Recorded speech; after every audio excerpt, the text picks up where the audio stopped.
네, 안녕하세요. 예스맨입니다. 여러분들의 구독과 좋아요로 이 채널이 유지되고 있습니다. 네, 영상 속도는 1.5배를 추천드리는 바이고요. 네, 이번 소식 같은 경우에는 좀 재밌고 무겁고 그리고 좀 지루할 수 있겠지만 이 내용 상당히 중요하다라고 해서 조회수를 포기하고 항상 이런 내용 한번 자주 다뤄드리고 있죠. 왜 이런 내용을 다뤄드리는 배경은 다 이유가 있습니다. 그만큼 여러분들이 이런 지식을 차곡차곡 쌓아 놓아야지만 그만큼 판단과 결정력이 좋아질 수가 있기 때문이죠. 자, 임미은의 디지털 인민폐 백서를 공개를 했다고 하는데요. 이번 인민폐 명칭이 확실하게 결정이 났다고 합니다. CBDC 아니고요. DCP 아니고요. 네, 보게 되면 이 CNY로 사용하기로 했다고 하니까 이 점을 기억을 해 두셨으면 좋겠고요. 고위 관리들이 직접 언론 브리핑을 진행을 했다고 합니다. 이게 상당히 상징적이다라고 볼 수가 있게 되겠는데요. 여기에 참석자가 이미은의 부총재, 그리고 화폐금융국장, 부국장, 그리고 디지털화폐 연구소장들이 참여를 했다고 합니다. 그러니까 이만큼 이 백서에 따른 중요도가 정말 거의 사실이다라고 보실 정도로 보아도 되겠죠.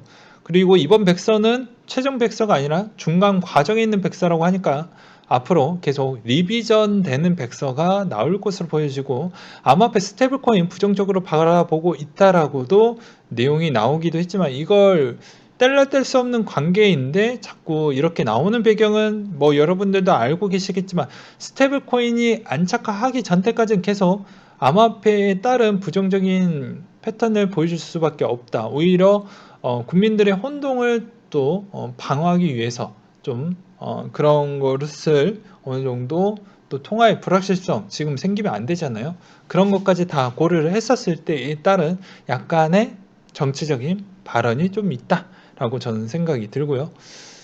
그 다음으로 불안정한 통계에 따르면 현재 일반계 암호화폐가 있으며 시장 가치는 1조 3천억 달러가 넘는다. 비트코인도 암호화폐 블록체인과 암호화 기술을 통해 탈중앙화, 완전한 익명성을 조장하지만 가치 유지에 어려움, 급격한 가격 변동, 낮은 거래 효율성과 막대한 에너지 소비 등에 대한 일상, 경제 생활의 화폐로 기능하기가 어렵다라고 서술을 하고 있다.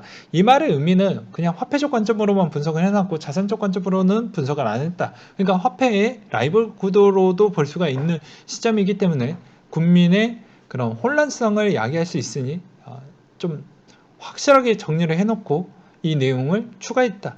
그러니까 이 어떻게 보면 중국의 인민폐만 사용할 수 있도록 그렇게 백서에는 써놨다라고 볼 수가 있겠죠. 그 다음으로 디지털 인민폐 블록체인 기술을 사용을 하게 된다라는 게 상당히 중요한 부분이라고 볼 수가 있게 되겠습니다. 여기서도 블록체인의 특징에 대해서 많은 내용이 담겨져 있어요. 그래서 그런 내용이 좀 주류로 되어져 있으며 그리고 여기서도 설계 요구사항에 따르면 기술 경로 설계는 장기적인 기술 발전 그리고 실용성, 효율성 부분을 기초로 해야 된다. 첫째로 일반인들이 어느 가게에서 동시다발적으로 결제가 가능해야 한다는 점 그리고 중앙은행과 중앙집중식 관리의 요구사항을 충족을 해야 된다는 점이 있으며 그리고 둘째 공정해야 되며 셋째 청산 및 장부 대조 효율성이 매우 높아야 된다. 즉시 결제와 효율적인 오류 처리도 가능해야 된다는 거. 넷째 개인정보가 보호가 확실하게 되어줘야 된다는 점을 또 꼬집기도 했습니다. 그리고 디지털 인민폐 개인 공용 지갑이 이미 2,438만 개를 넘어섰다고 하는데요. 뭐 그럴 수밖에 없는 게 일선도시 위주로만 뿌려댔고 그만큼 일선도시 부분은 생각보다 소비가 아주 잘 되어가고 있는 도시권이죠. 그러니 당연히 회전율도 좋고 그만큼 지갑 사용률도 좋을 수밖에 없는 형태라고 보시면 될 것 같습니다. 그래서 이어서 또 요 이야기를 또 해야 되겠죠. 중국의 블록체인 방향성에 대한 내용이 담겨져 있는 게 있는데요. 자, 암호화폐 없다면 중국의 블록체인은 어디로 갈 것인가? 인프라, 주요 플레이어 및 사용 사례 따른 내용을 또 정리가 된 게 있는데요. 요약 내용을 보시게 되면 중국은 암호화폐를 금지를 했지만 블록체인 인프라 배포는 국가 블록체인이 BSN을 하겠다라고 되어져 있어요. 그러니까 이 말의 의미는 이렇게 보시면 됩니다. 야, 우리가 쓰고 있는 이 디지털 화폐에서 나오는 모든 정보는 중국 정부의 고유 직접 재산권 부분으로 쓰겠다라는 측면도 일부 있기 때문에 BSN을 좀 해야지 여기에서 나오는 파생에 따른 여러 가지 서비스 상품 부분이 꽤 많이 나오겠죠. 그래서 그거를 좀 포인트로 보셔야 되는 측면과 그 다음으로 컨소시엄의 블록체인의 BSN은 전 세계적으로 광범위한 블록체인 애플리케이션을 주시하고 있으며 떠오르는 하이테크 세계에서 이 야망이 있다. 그러니까 미국의 하이테크 부분에서 거의 다 가져가고 있고, 그리고 또한 해당의 이런 쪽에 뒤처질까봐 그거에 따라서 그만큼 데이터 경쟁력을 키우기 위한 척도라고도 볼 수가 있게 되겠죠. 그 다음으로 중국의 6대 블록체인 업체인 바이두, 알리바바, 텐센트, JD 뭐 등등 이런 쪽의 공공 서비스 기술을 적극적으로 적용을 하고 있다고 합니다. 뭐 전자정부, 물류, 에너지 분야의 세 가지 일반적인 사용 사례인데 이게 더 커질 수 있다라는 부분이겠죠. 그래서 여기에서는 이제 뭐 디지털 화폐 내용은 좀 빼고 아까 앞에 잠깐 이야기를 했으니 BSM 위주로 한번 설명을 좀 드리도록 하겠습니다. 자, BSM 부분은 블록체인에 대해서 이제 기술에 대한 여러 가지 측면에 사용을 할 것이다 라는 내용이 담겨져 있는데요. 여기에서도 중국의 BSM 국경 너머 블록체인 인프라라고 되어져 있습니다.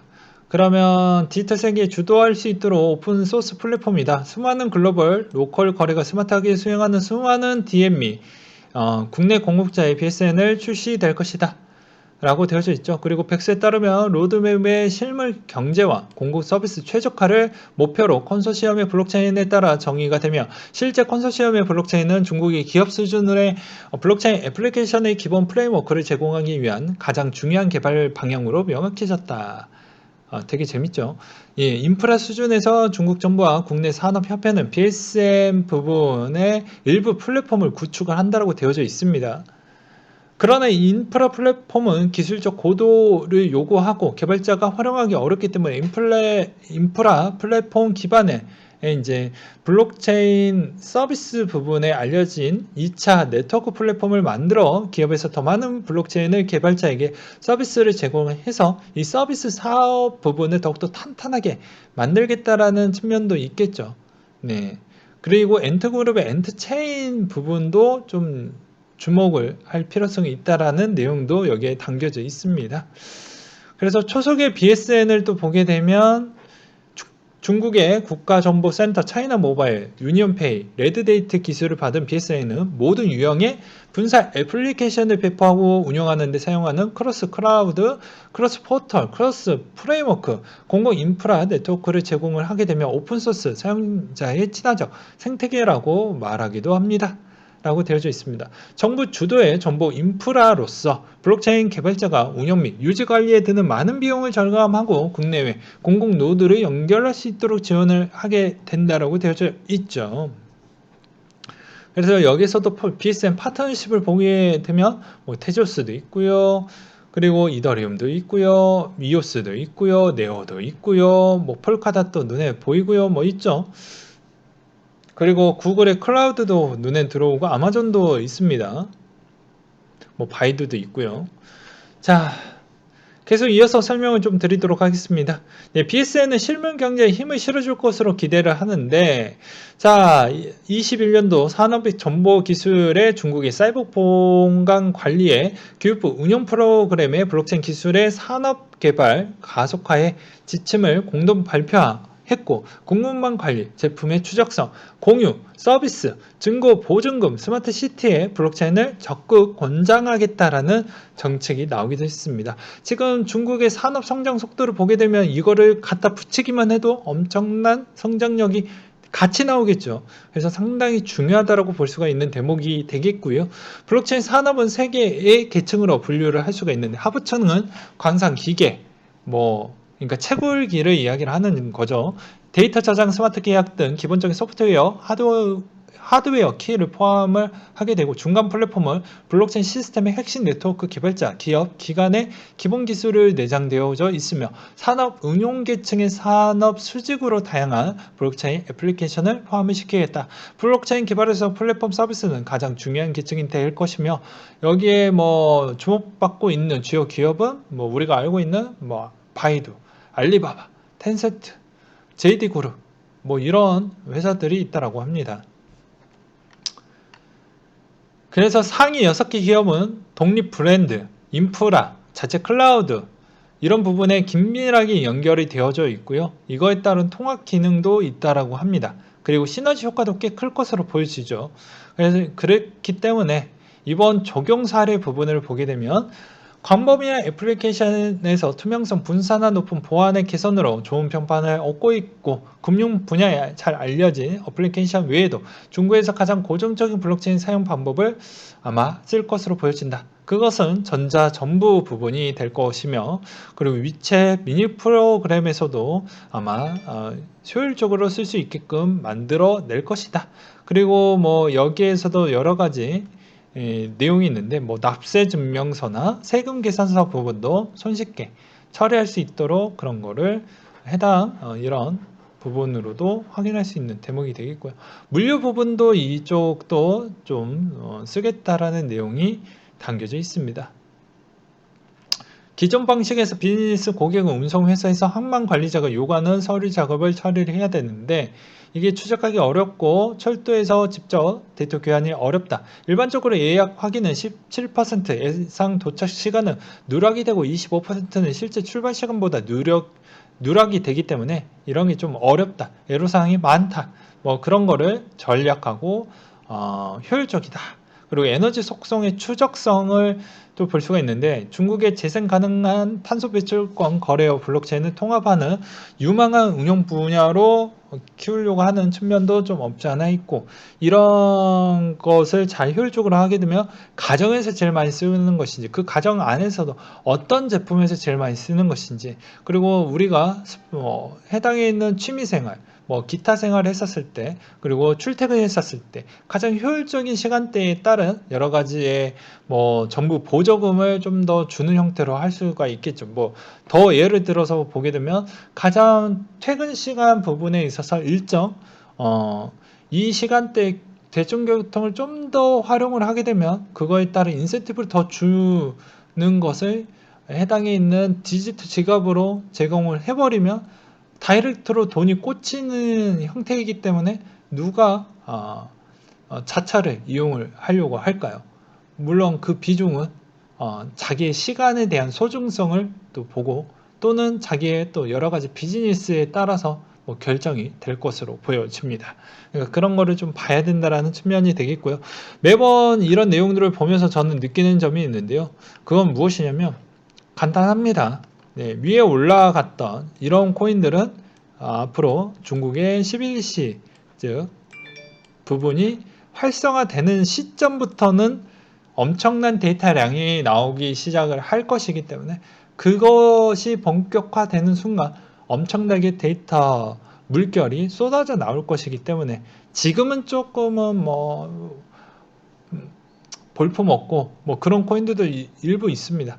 근데 그때뿐이고 그 다음부터는 엄청나게 다르게 평가될 수 있으니, 이 중에 있는 코인들은 좀 유심하게 바라볼 필요성은 있을 것 같아요. 네, 이상으로 마치도록 하겠습니다.